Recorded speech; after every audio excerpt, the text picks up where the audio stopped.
Olá, está começando o Persona em Foco, o programa que nos coloca em contato com grandes personalidades do mundo da nossa cultura.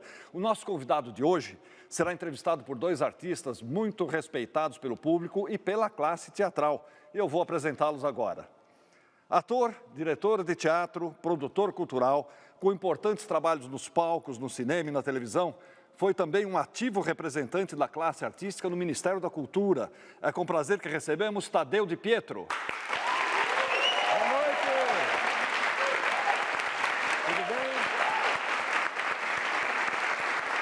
É um prazer.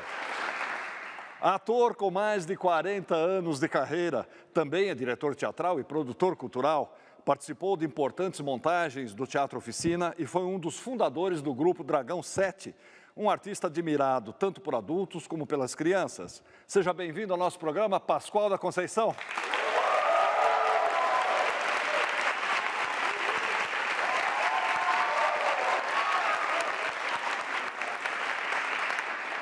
E agora o nosso convidado especial de hoje. Ele estreou profissionalmente no teatro em 1964, ou seja, uma carreira de mais de 50 anos. Participou de dezenas de espetáculos teatrais com importantes diretores e está constantemente atuando também no cinema e na televisão.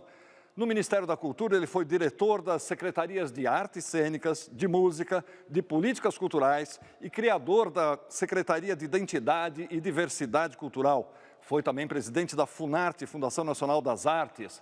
Seja bem-vindo ao nosso programa, Sérgio Mamberti.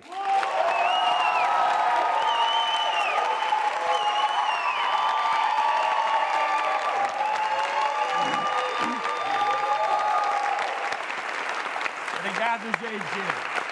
Raios e travões!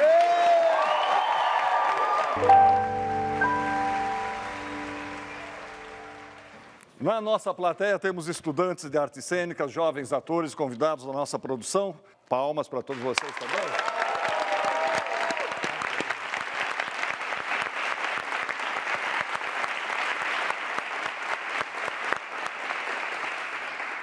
Tadeu, é com você. Começo? Começa. Então vamos lá. Vamos falar do começo, então. O Sérgio é de Santos, da cidade de Santos, não é isso, Sérgio? Certo. Assim como muitos outros artistas. Você começou a fazer teatro lá na cidade de Santos ou você começou aqui em São Paulo? Você começou lá, veio para cá? Como é que foi essa história? Bom, olha, meu pai era diretor social de um clube internacional. Eu e Cláudio fomos criados vendo teatro. Papai trazia companhias como a do Procópio Ferreira.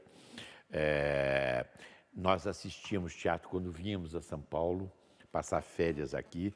E minha mãe era educadora, era professora da primeira turma de normalistas de Santos, mas também era uma pessoa que também tinha uma visão muito clara sobre o papel da cultura e das artes para a formação desse novo Brasil que a gente sonhou e que a gente continua sonhando.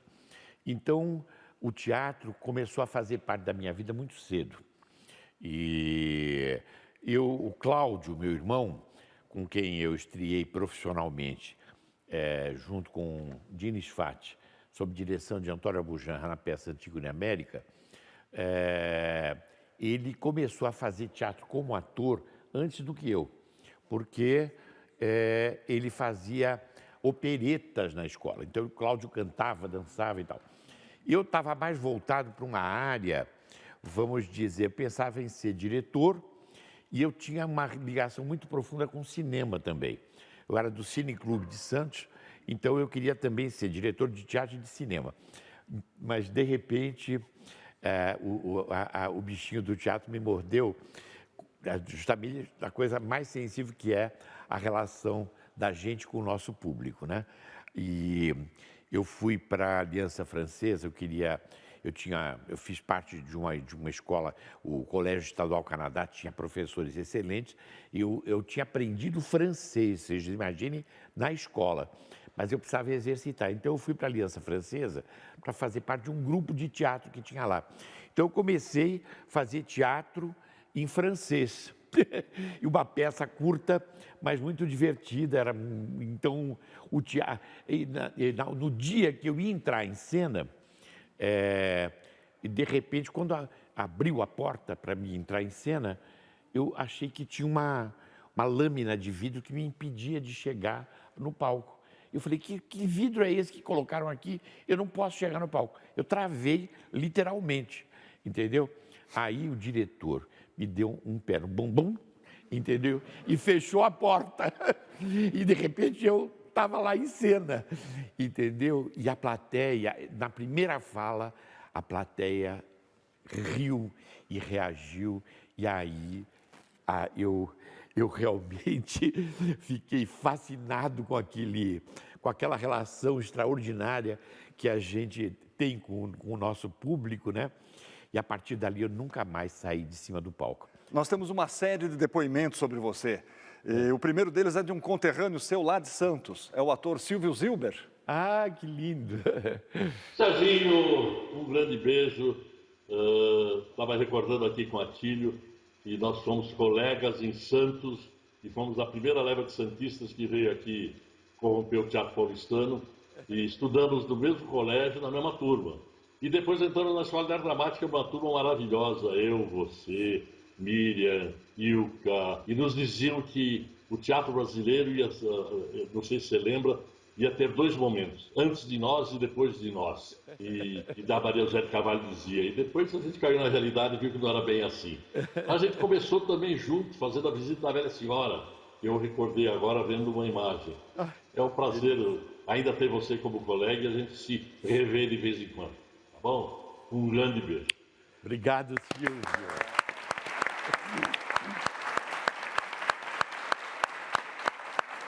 Sérgio, a minha pergunta é exatamente nessa direção, porque você fala, quando você falou da pergunta do Tadeu, você fala da sua espontaneidade, quer dizer, desse primeiro momento, de como você entra de como você vai entrar para a escola, como você vai entrar para o teatro, dessa coisa espontânea, mas você imediatamente também você vai para a escola de arte dramática estudar. Exatamente. Eu queria que você falasse um pouco sobre esse momento, sobre como é que foi essa entrada, quem eram os seus colegas, quem os professores, falasse dessa presença na escola de arte dramática. Bom, aí eu tenho que falar do Dr. Alfredo Mesquita, que em Santos nós vimos, o Dr. Alfredo viajava pelo estado de São Paulo e pelo Brasil, porque a Escola de Arte Dramática foi fundada no âmbito do TBC, justamente no sentido da formação, vamos dizer, técnica dos atores, né? Ela tinha uma visão um pouco, vamos dizer, acadêmica, porque se baseava no Conservatório de Paris, né? Essa era a referência que o Alfredo tinha, mas o Alfredo também tinha uma consciência muito grande da modernidade. Ele trouxe Ionesco, o Teatro de Arena, foi uma ideia dele que o Zé Renato encampou. O Zé Renato também foi aluno da Escola de Arte Dramática. E numa aula ilustrada, ele mostrava como era o ensino do teatro, o que a gente tinha que aprender. E eu fiquei absolutamente fascinado. Eu tinha dito para o meu pai que eu ia fazer arquitetura, mas aí quando cheguei aqui em São Paulo, eu fiz até o cursinho para arquitetura, mas eu não saía do teatro. Eu estava no Teatro de Arena quando o Vianinha estava ali com o Boal, Zé Renato, eu cabulava as aulas do cursinho. Que exemplo! E aí, eu adorava arquitetura, mas é que o teatro já tinha me tomado inteiramente. Então, eu saía à noite, eu estava na casa de uns tios que falavam assim, não, você tem que chegar às 10 horas. Eu ia dormir na pensão de um amigo para poder ver teatro. E aí, entrei para a Escola de Arte Dramática, que era um exame dificílimo. Foi quando, no dia que eu fui fazer a inscrição, conheci a Miriam Muniz, que era uma figura extraordinária. O pai dela tinha uma pensão ali na Rua Maranhão, onde os artistas que estudavam na escola moravam ali na pensão. Era uma pensão que não era uma pensãozinha, era uma casa de 3 andares, uma beleza, era um hotel, entendeu? E tinha um refeitório imenso e tal. Então a Miriam falava assim, olha, eu não entendo nada, eu sou uma pessoa completamente ignorante de teatro, mas eu gosto de teatro, então estou aqui, né? Vamos ver se eu consigo fazer o curso. Bom, a Miriam tinha esse lado extremamente, vamos dizer, irreverente, e muito, uma humildade que, na verdade, vamos dizer, era característica do talento extraordinário dessa mulher para o teatro, né? E nós fizemos os exames, e aí a nossa turma tinha o Silvio Zilber, tinha a Miriam, que os dois se conheceram e acabaram se casando, tinha o César Romanelli, tinha o Silnei Siqueira, tinha a Ilka Zanotto. Uma das suas colegas do EAD, que aliás você mencionou, a Ilka Marinho Zanotto, chegou a contracenar com você em várias montagens lá da EAD, ela deixou uma mensagem também para você. Ah, que bom. Sérgio, eu quero falar para você que você é uma das mais caras lembranças que eu tenho do tempo da EAD. A EAD do Alfredo Mesquita, de 48 a 68. Aquela turma do 10º ano que pintou a escola, que fez um bolinho de velas e que você era um garoto, tinha uns 18 anos, eu já tinha 27, 3 filhotes, e foi meu amigo desde o primeiro dia. Me apoiou, apoiou todo mundo, discreto, sério, competente e muito bonitinho. Realmente gostei muito de se contracenar com você em várias peças, inclusive, principalmente em Bodas de Sangue, que você fazia meu noivo. E também havia outras tantas peças que você trabalhou comigo no Coro dos Persas, no 40 anos. Então, não posso nem dizer o que você já fez no teatro. Fez muito. Você é uma pessoa múltipla, é uma pessoa com 3 filhos maravilhosos e que hoje é um exemplo para o Teatro Nacional. Continue, tá? Um beijo.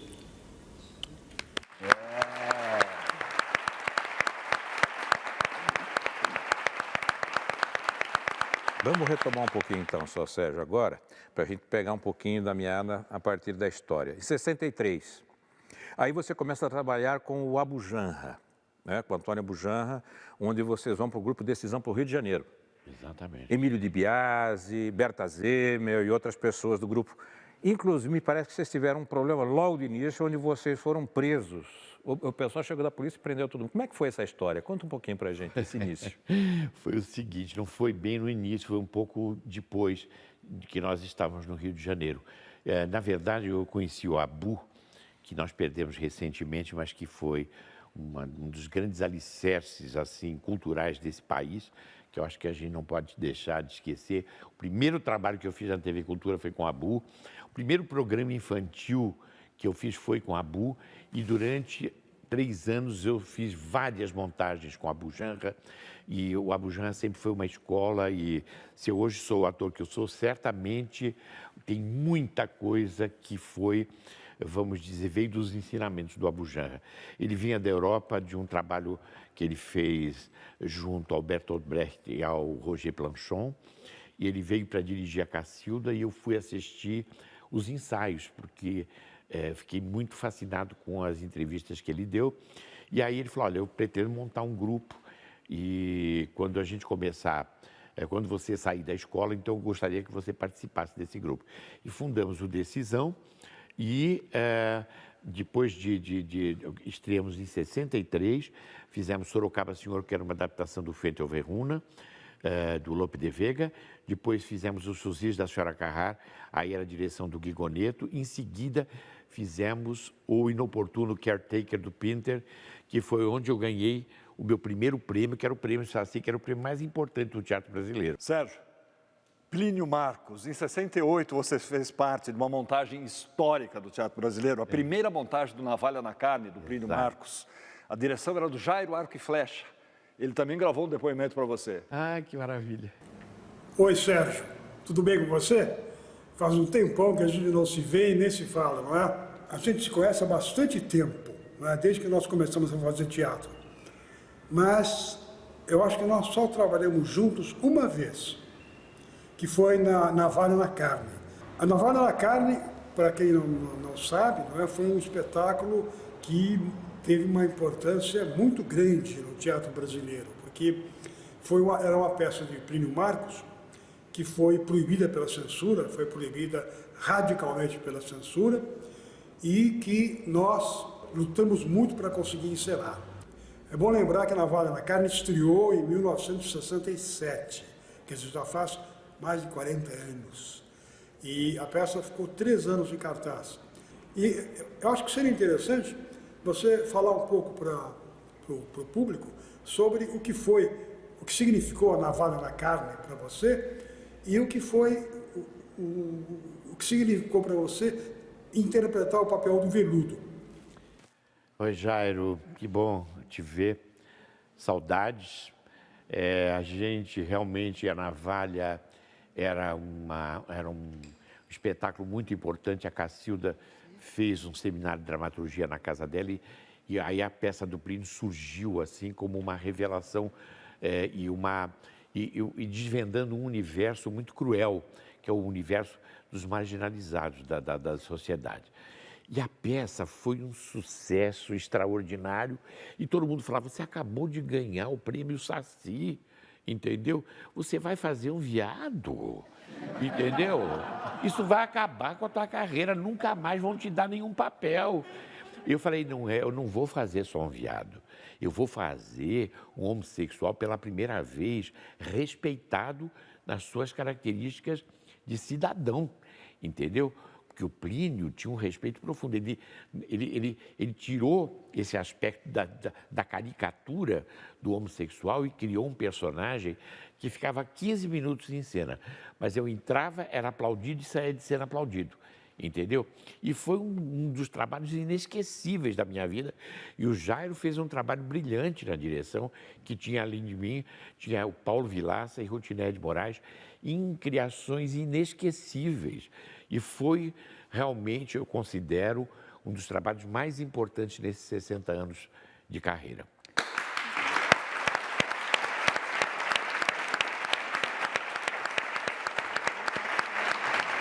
Eu quero falar agora um pouco de um espetáculo, você falando de um espetáculo marcante, fantástico, aplaudido, que é o Navalha na Carne, mas logo depois você vai fazer o Balcão com Vítor Garcia. O Balcão, para vocês que não viram, o Balcão foi um terremoto no teatro, porque era uma estrutura internacionalmente completamente maluca, era uma coisa completamente nova. O Balcão era do Jean Genet, um autor maldito, né? Impactante, maldito, impressionante, novo, que só sobrou, né? Mexeu profundamente. E você era um dos destaques dessa produção, dirigida pelo Vítor Garcia, um argentino. Foi fantástico nessa hora. Eu queria que você falasse um pouco sobre isso. O papel do juiz deveria ter sido feito pelo Sérgio Brito, mas os ensaios se prolongaram porque a Ruth praticamente demoliu o teatro.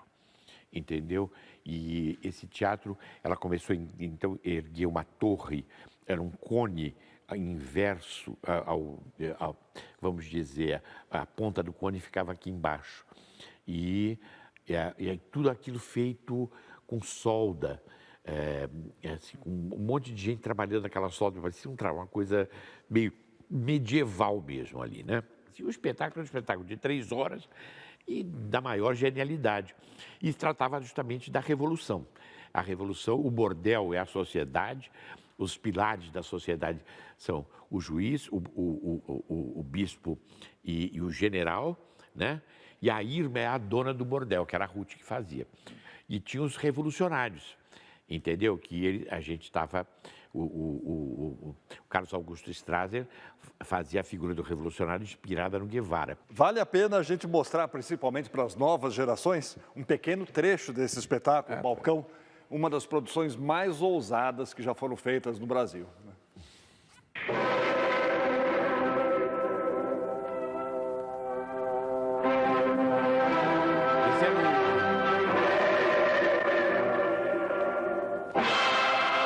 Carlos Augusto.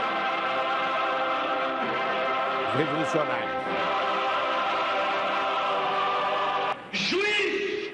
Eu serei juiz dos seus atos. É de mim que depende a balança, o equilíbrio. O mundo é uma maçã. Eu corto em 2. Os bons e os maus. Me custaria a vida. É por isso. Para o tédio dos campos de lilazes. Lagra. Cadela! Vírus de fala! Vírus de pedra!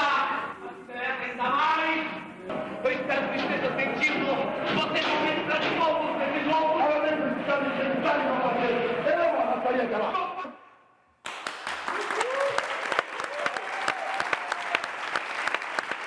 Sérgio, tem história bastante. Nossa, dá vontade de ficar aqui a noite inteira com você falando, porque você é demais. Mas eu vi o Sérgio assim na primeira fila. Uma vez eu fui no Teatro São Pedro, eles estavam fazendo Frank Quinto.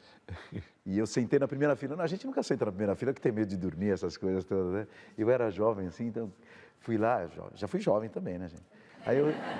Aí eu sentei na primeira fila para ver uma peça que chamava Frank Quinto, né? E a peça, ela acontecia no proscênio, assim. Eu me lembro muito bem do Sérgio, dessa peça, que eu estava aqui, ele estava bem pertinho, assim, eu vi ele aqui. Sabe quando você vai no teatro, o cara tá aqui do lado, assim, o Sérgio Mamberti, assim, eu olhava ele lá em cima, e eu vi essa peça. E eu vi outras coisas no São Pedro, que é uma fase também muito legal da sua carreira. Muito você falasse um pouco disso. Então, Eu adorei olha, Frank Quinto. Pois é, Frank Quinto é belíssimo. Aliás, é uma peça muito musical, remontada, porque ele trata do sistema Atual, bancário, é muito atual, trata do sistema bancário. Então, os guichês do banco, quando eles abrem para as pessoas fazerem o depósito, a pessoa é assaltada pelos caixas, entendeu? Os caixas apontam as armas, entendeu? Passam dinheiro para cá.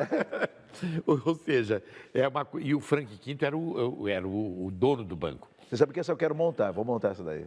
Vale a pena montar. Eu quero. É um musical, eu cantava o espetáculo todo. Linda. Junto com Beatriz Segal, que Maurício foi preso e o Grupo São Pedro eram os salvados do incêndio.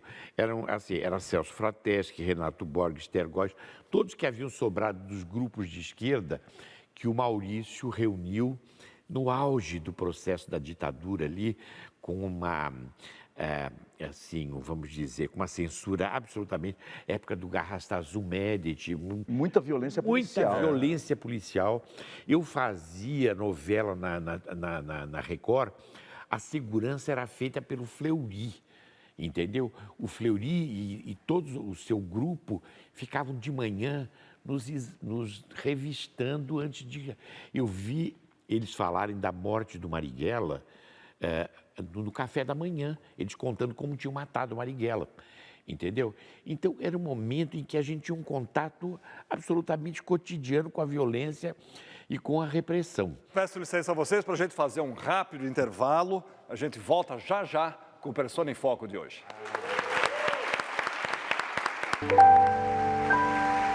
Pronto, estamos de volta. Temos aqui conosco Tadeu de Pietro, Pascoal da Conceição, que estão conversando com o nosso convidado especial, Sérgio Mamberti.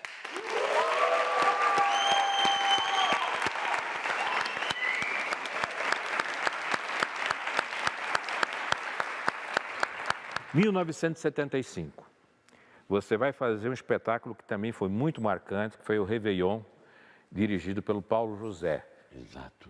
Que você também teve uma participação bem impactante. Foi um momento do teatro brasileiro também que já era uma outra instância, uma outra frequência, uma outra vibração. Como é que você estava naquele momento? Como é que você via aquele trabalho hoje? Eu tinha acabado a minha experiência no Teatro São Pedro e aí a Regina me convida para fazer o pai dela no Réveillon do Flávio Márcio, que era um jovem jornalista que eu já conhecia, mas eu não sabia que ele era tão bom autor. E a peça é uma obra-prima, uma peça que mereceria ser remontada, porque é uma obra-prima e foi um grande sucesso. E aí, o personagem que eu fui convidado para fazer, vários atores tinham recusado. Por quê? Porque ele tinha pouquíssimas falas, era um personagem que se construía a partir da presença e do subtexto, que era um homem extremamente frustrado, que tinha uma mulher dominadora, que a Yara Amaral que fazia, era uma família da periferia de São Paulo que vem morar na Praça Roosevelt, porque a filha não quer morar mais na periferia, e a menina, você percebe que aos poucos que a menina era uma menina de programa. E foi a volta da Regina para o teatro, depois de muito tempo fazendo televisão. Então, eu fiquei muito amigo da Regina. A Regina tinha feito o Romeu e Julieta com ela. E aí a Yara e a Regina vieram, não, Serginho, nós queremos que você faça.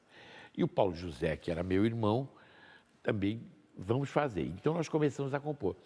O personagem, eu percebi que ele tinha um material dramático extraordinário.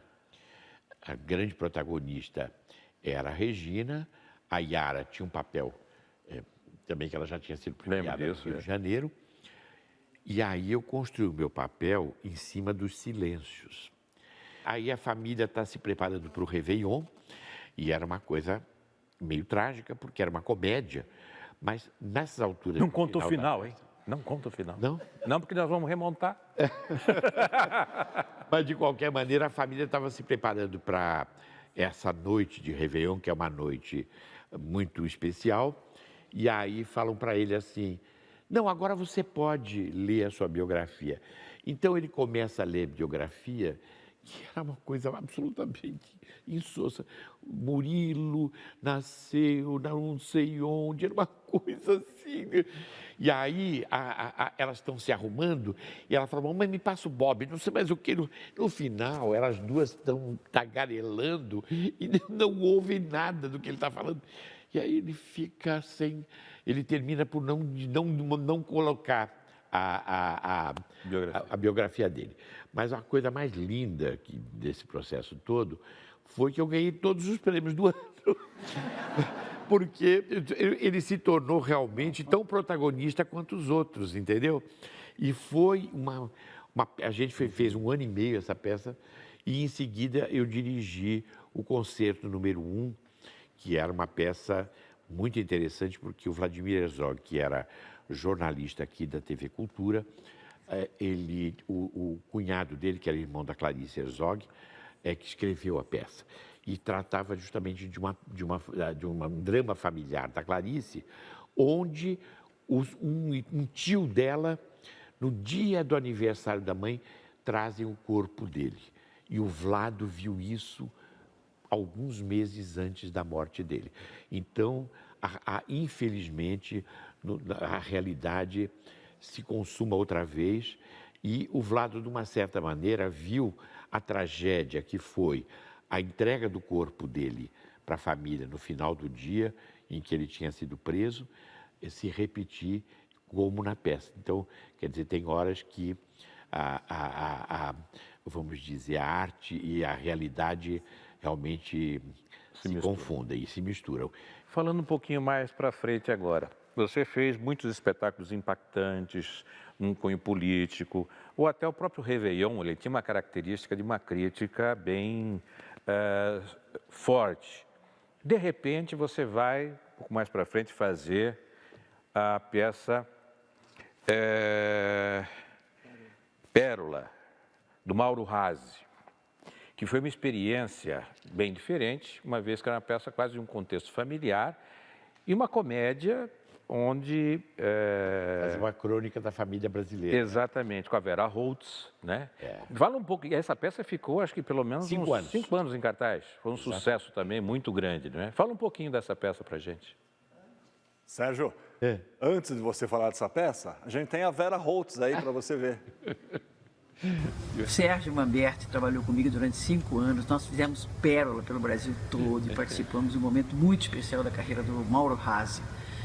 Todo mundo fala que o ator é instável, incoerente, né? Eu acho que nós somos ininterruptos. E o melhor exemplo disso é o Sérgio Manberti, né? O Sérgio Manberti não para. Ele, durante esse período que nós ficamos juntos, ensinou muita coisa pra gente, né?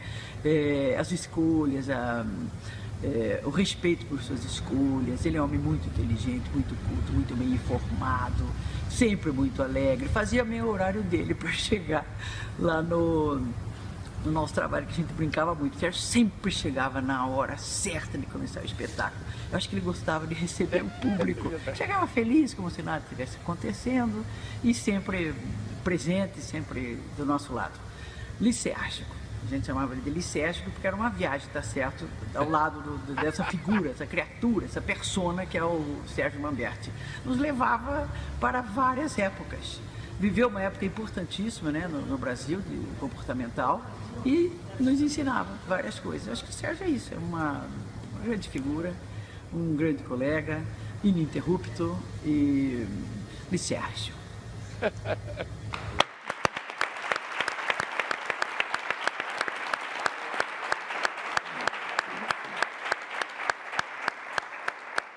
Linda a Vera, né? A Vera, nós tivemos uma relação profunda, porque o Mauro Razzi eu conheci através do Abujanra. Mais uma vez, o mestre Abujanra.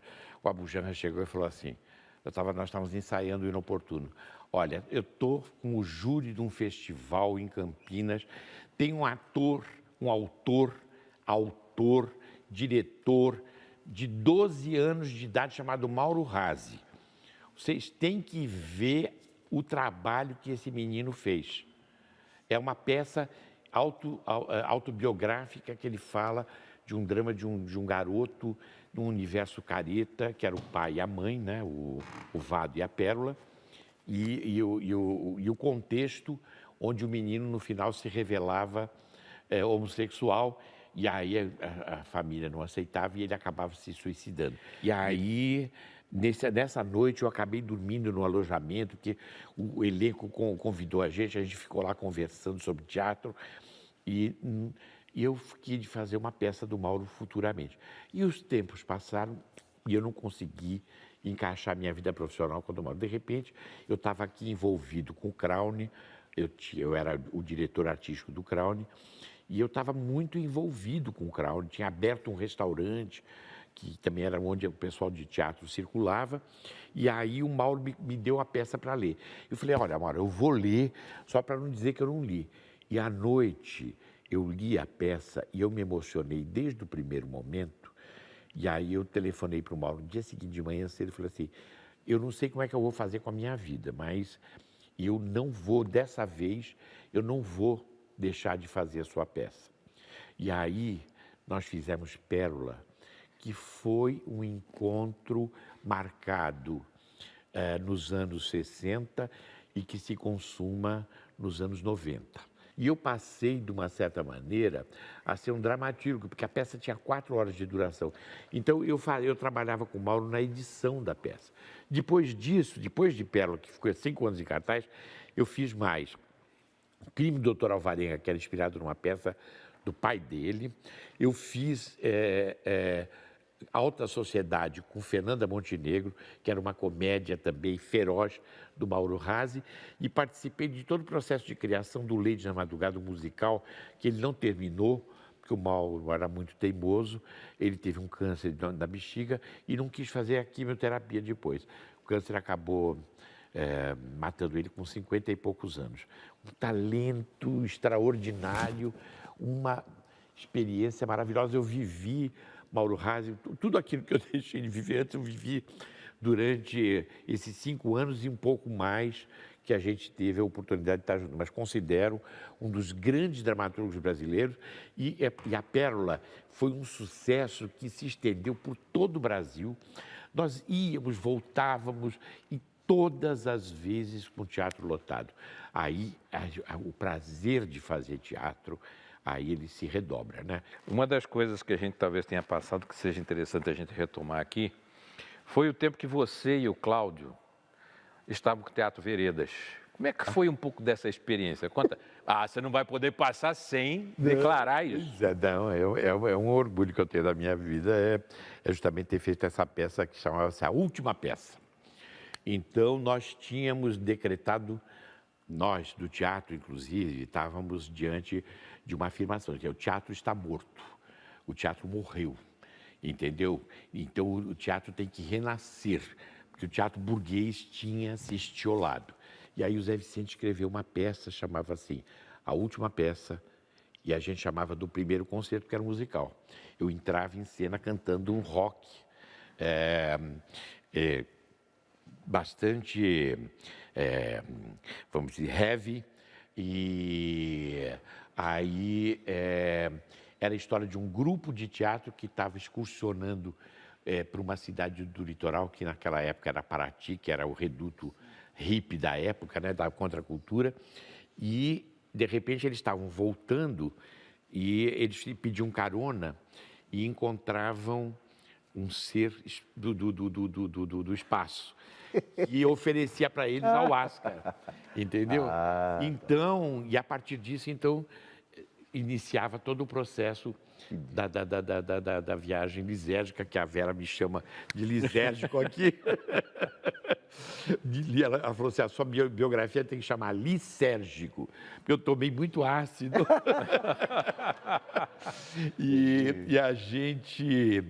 E certamente foi uma coisa muito importante na minha vida, que depois, de repente, eu percebi o limite onde tinha que parar para não ultrapassar, vamos dizer, a possibilidade de você continuar pisando e você aproveitar toda aquela experiência, né? E aí, nós fizemos essa peça no Teatro Veredas, aqui. Nós produzimos a peça, eu, o Cláudio, o Júlio Calasso e o Clóvis dirigiu e a gente só fazia o espetáculo viajando de ácido. Então era uma loucura muito grande. A Ana Lu estava revivendo um pouco esses momentos que a gente... E aí, eu me lembro um dia que a Rita Lee veio ver a gente, um toquinho e tudo, a RitaLee falou assim, ai, tá muito louco esse espetáculo. Para a Rita falar isso, companheiro. E a gente tinha... E chegamos, aí nós fomos para o Rio de Janeiro, mas antes nós passamos um Réveillon em Paraty, onde a gente reviveu todo esse momento da peça e fizemos a peça nas ruas de Paraty, entendeu? E terminou nas praias de Paraty, e aí foi um sexo coletivo mesmo, que era uma loucura enorme. Então são coisas assim, experiências maravilhosas. E fomos para o Rio de Janeiro para fazer no Rio, não tínhamos nem levado o nosso som. E aí o que acontece? O Tim Maia estava fazendo o espetáculo e de repente nós estávamos com a casa lotada. E aí o Tim Maia, nós demos um ácido para o Tim Maia, aí ele deu todo o equipamento de som e nós fizemos a peça. E aí aconteceu uma coisa das experiências mais dramáticas que eu já passei na minha vida. Que eu entrei no teatro, nós tínhamos tomado o micro, que era um ácido muito poderoso, que a gente não tinha a menor ideia do poder daquilo, que era multiplicado. E aí, de repente, eu tive a mesma... Sabe aquele filme do Bergman, Persona, que de repente a atriz fala assim, eu não posso mais falar porque o que eu estou falando não é verdade? Eu não tinha visto ainda o Persona, mas aconteceu a mesma coisa. Eu olhei para as pessoas todas, eu cantei o rock, olhei para as pessoas todas na plateia e falei assim, eu não vou representar porque o que eu tenho para falar aqui não é verdade, eu vou estar representando. Aí eu sentei e não falei mais uma palavra até o final do espetáculo. O espetáculo durou 5 horas. 5 horas. Eu me lembro que foi uma coisa tão louca, porque o espetáculo correu, entendeu? Os atores fazem... Aí a plateia começou a entrar dentro do espetáculo e aquilo foi se transformando numa coisa tão louca que, de repente, eu vejo a polícia vindo às 5 horas da manhã e falo assim, quem é o produtor desse espetáculo? E aí vieram falar comigo, entendeu? Eu tinha descolorido o cabelo, estava com o cabelo loiro, branco, assim, sabe? E aí, o Gerald Thomas, que eu tinha conhecido, ele veio ver o balcão com 14, 15 anos, chegou e falou assim, não, ele está comigo, ele é da plateia, não sei mais o quê. E aí nós saímos e a polícia ficou ali e aí não conseguiu prender ninguém.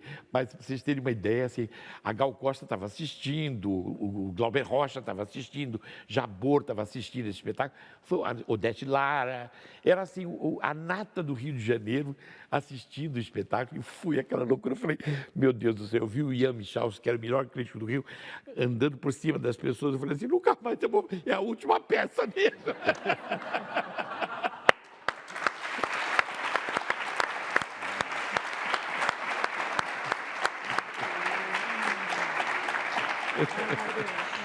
Bom, Sérgio, deixa a gente respirar um pouco, vai. Eu quero que você fale... Tem muita coisa para falar, mas você é um ator de cinema também, é evidente. Vi você várias vezes no cinema. Eu vi a primeira vez que vi você foi no Bandido da Luz Vermelha. Eu até estava falando com a Atílio, eu falei, Atílio, como é que era o personagem? Ele me lembrou da cena do táxi, inesquecível a cena do táxi, ali do lado do Teatro Municipal, se eu não me engano, uma coisa assim. Na escadaria do Teatro. Na escadaria do Teatro. Mas essa cena gravou, não sei se você estava viajando de aço, eu também, de repente gravou essa cena, tem essa cena na minha cabeça ali naquele momento, mas vi você outras vezes, nossa, muitas outras vezes no cinema. O cinema Como é que o cinema te atrai? Como é que é teu namoro? Como é que é esse romance de vocês dois? E o teatro, né? Eu sou cinéfilo, né? Tem semanas agora que eu estou tendo um pouco mais de tempo, que eu vejo uma média de 6 filmes, 7 filmes. Eu, com 12 anos, eu via 400 filmes por ano. Então, o meu desejo era fazer um filme de arte, nível de limite e tal. E, de repente, o primeiro convite que eu tenho para fazer de cinema foi uma comédia popular com Costinha.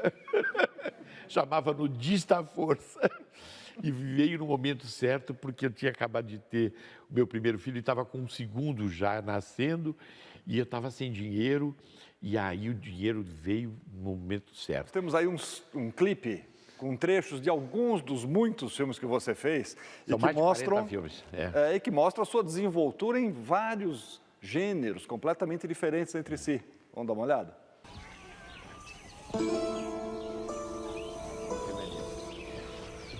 Eng Sheb. Eu aprendi a falar Oroen tupi. do Potar, Eng. Esse é do Freire. Vai para Yoru de Perama. Oh yeah. Vai Peripotar. Mocaveta.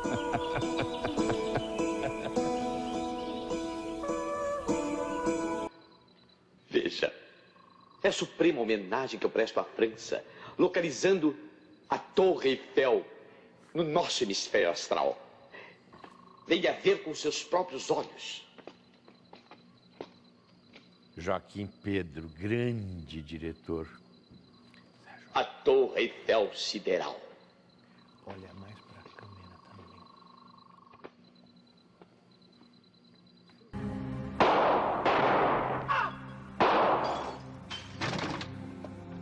Alguém chegou antes.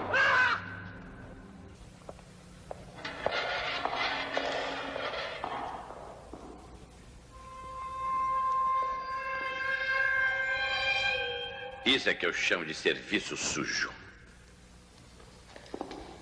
Só de entrar aqui, vocês mexeram em todas as histórias dentro do livro. Isso sem falar que interferiram para valer na história do Pinóquio, do Gato de Botas, na da Branca de Neve. E daí? Alguém armou tudo direitinho para vocês virem parar aqui dentro do livro.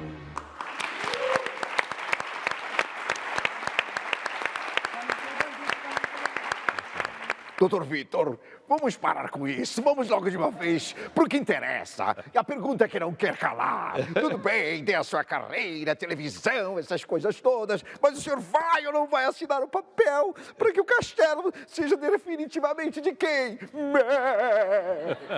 Jamais!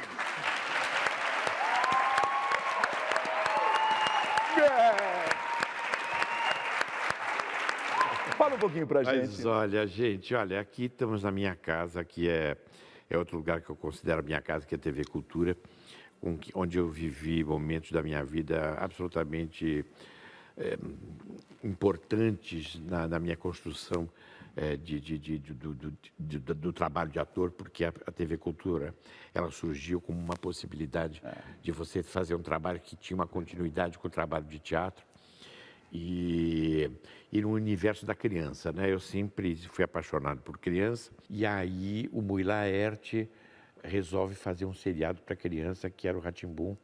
A criação era da Bia, do Cal, e o Flávio de Souza era o autor, né? Dos textos, né? E aí o doutor Vitor, a gente achava que a gente ia fazer um trabalho de criação, né? Que era bacana o que a gente estava fazendo, né? Aqui não era esse estúdio fresquinho, não tinha ar-condicionado aqui. Era aqui que a gente gravava o Rá-Tim-Bum, nesse estúdio aqui mesmo, entendeu? Mas, assim, tudo artesanalmente, não tinha computador, não tinha nada, era tudo feito artesanalmente e de uma maneira muito carinhosa e muito criativa. Mas o Rá-Tim-Bum, ele passa a ser um alter ego. O Dr. Vitor é um alter ego meu. Eu estou falando de todos esses trabalhos que eu fiz na televisão, no cinema e tudo, mas para mim o trabalho mais importante da minha vida é o Dr. Vitor do Castelo Rá-Tim-Bum.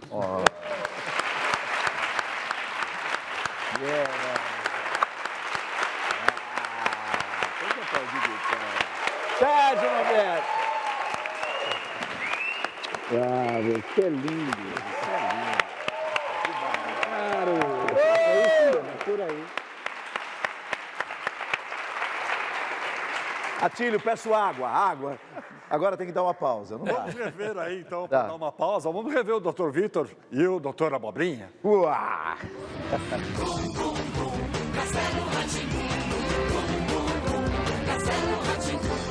Boa tarde, doutor Vitor.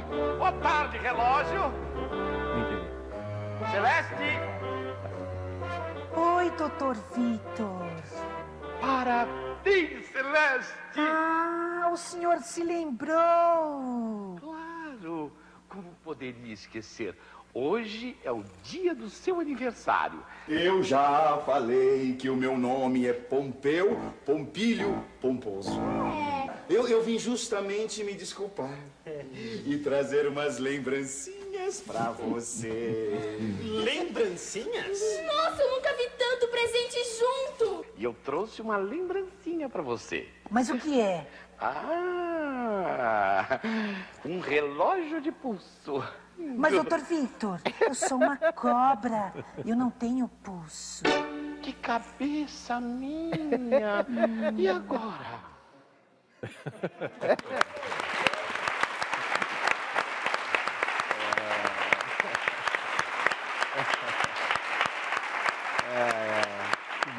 Que demais. Mas o intervalinho é bem rápido, a gente volta já já com o terceiro bloco do Persona em Foco. Aguenta, coração.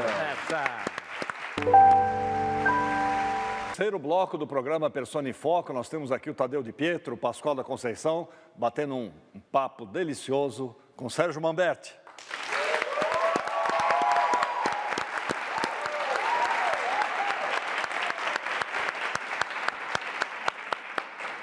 Sérgio, eu tive aqui na Cultura a honra de representar um personagem que é o Mário de Andrade.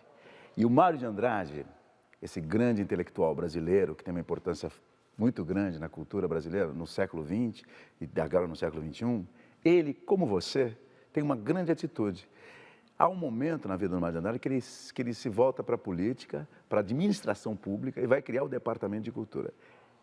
Eu que aqui, vendo a sua biografia, vendo toda essa trajetória tua, com essa potência toda artística, eu queria que você comentasse, falasse para a gente dessa ligação, dessas duas coisas. Como que é esse processo que faz de você esse ator que nós estamos ouvindo falar aqui o tempo todo, com essas características, essas malucas todas, de repente vira um homem de atividade política, pública, participante, vibrante, fundamental, inclusive, para catalisar a classe artística na luta política, porque o Sérgio tem ele é um homem de muita articulação, ele fala com todo mundo. Eu queria ouvir um pouco desse homem, dessa personagem.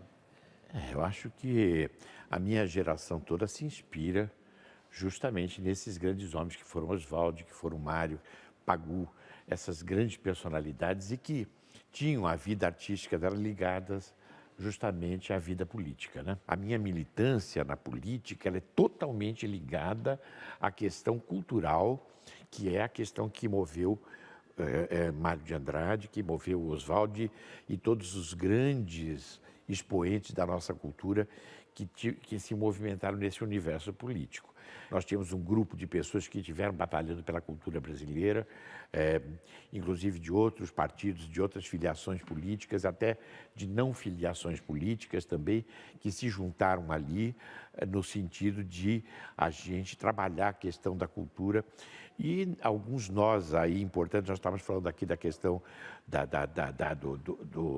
do ciclo produtivo do teatro, das dificuldades que a gente enfrenta, não só para o teatro, mas também nas outras atividades, para fazer com que a cultura seja autossustentável e que, ao mesmo tempo, exista um empenho claro dos governantes, o que é muito difícil, entender o papel fundamental da cultura no processo de criação de cidadania.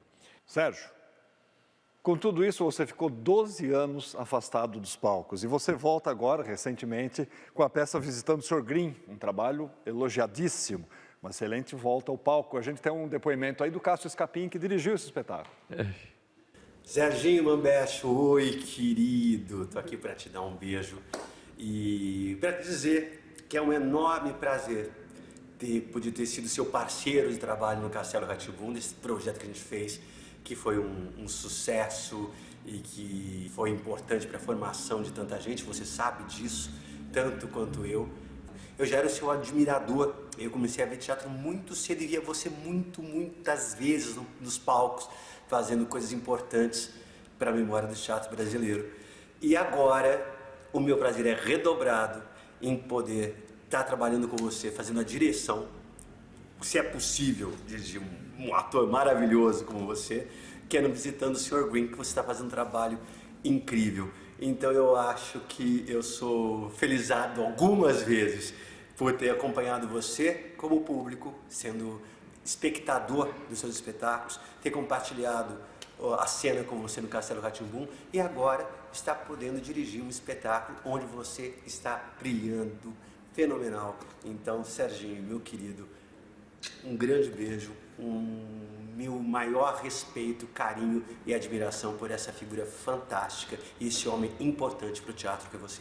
Um beijo, Serginho.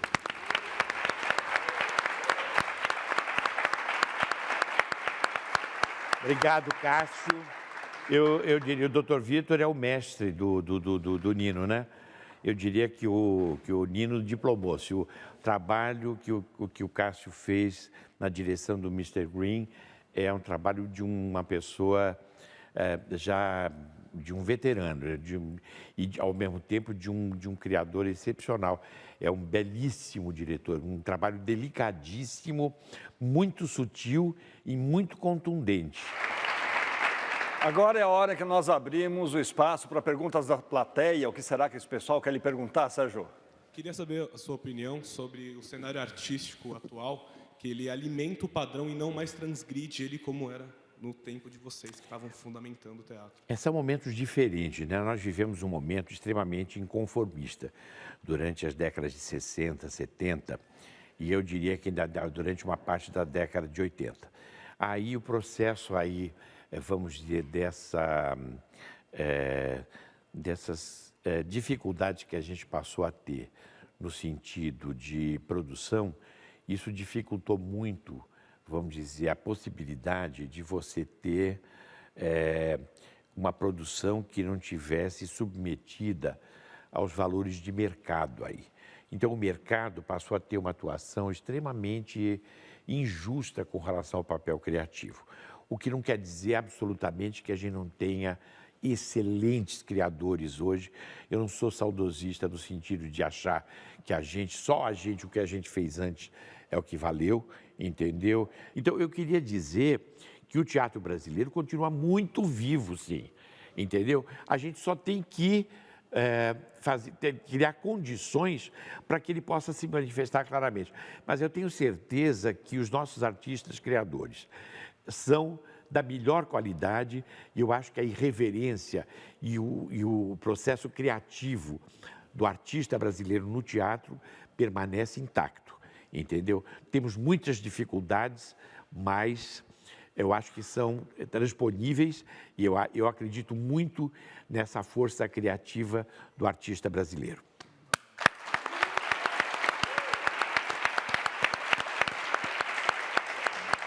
Mais uma pergunta? Eu gostaria de saber qual o maior obstáculo enfrentado no decorrer da sua carreira. Olha, quando a gente entrou na escola de arte dramática, tinha um palquinho pequenininho assim, sabe, na escola de arte dramática. E lá em cima do palco, tinha escrito assim, teatro é duro.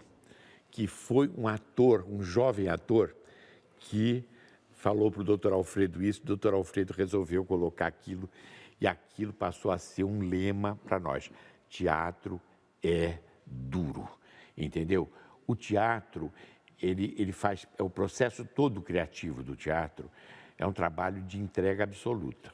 Se você não se entrega absolutamente, você não consegue realmente realizar profundamente o seu trabalho. Muitas vezes, hoje, com essa questão mercadológica, se confunde o trabalho de ator com essa vitrine, né? com que a televisão dá e muitas vezes se esquece do papel social e do papel criativo e da importância que o teatro tem na construção de uma nova sociedade. A gente não pode esquecer que todas as grandes peças, todas as grandes dramaturgias, elas foram retrato de uma época e de posturas que foram adquiridas e construídas pela sociedade através do artista de teatro. Então, eu diria que muitas vezes foi muito dolorido fazer teatro. Quando você, de repente, faz uma coisa e que, de repente, não dá certo, e que você, de repente, vê que o público não recebeu como você gostaria que recebesse, mas de como aquilo foi importante para você depois chegar em outros momentos em que o público te acolhe, entendeu? O teatro, a verdade do teatro é essa, ou o público aceita ou não aceita. Então, às vezes, não aceita porque, de repente, é um pouco adiante demais, mas, na verdade, o processo criativo do teatro, ele é árduo, ele não é simples, mas também, ao mesmo tempo que ele pode ser dolorido, ele também é muito prazeroso. E eu acho que é insubstituível. Eu acho que, então, uma coisa equilibra com a outra. Eu acho que essa dor, essa dureza do teatro, ela é também estimulante no sentido de você continuar avante e de você ter essa ousadia de enfrentar o público e de discutir ideias, emoções, posturas através da obra teatral. Muito bem.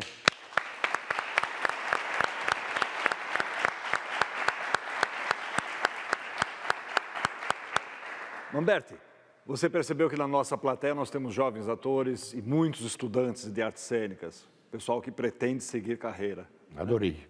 Lindo, né? Você poderia deixar assim, um breve recado para eles? Olha, o recado que eu deixo para vocês é o que nos une aqui hoje. Teatro é paixão. E a paixão não tem definição. A paixão é uma coisa que te envolve, que te faz, que dá um sentido para a sua vida, que te faz sofrer muitas vezes, mas que também te dá alegrias absolutamente inacreditáveis, coisas que você não pode imaginar. Eu diria que, em primeiro lugar, o teatro é um trabalho coletivo. É onde você aprende a estar trabalhando com o outro.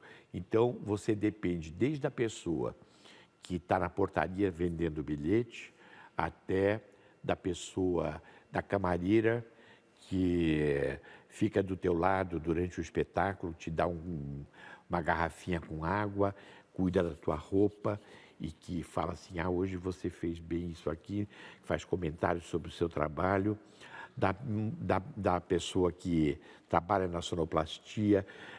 O que é gostoso no teatro é que você sabe que você não está sozinho, que você depende daquelas pessoas e que tudo aquilo, aquele conjunto de pessoas é que consuma a obra teatral.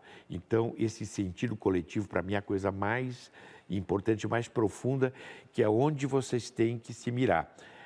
Que o teatro é um grupo de pessoas que se dirige para outro grupo de pessoas e que, através dessa paixão, podem mudar o mundo.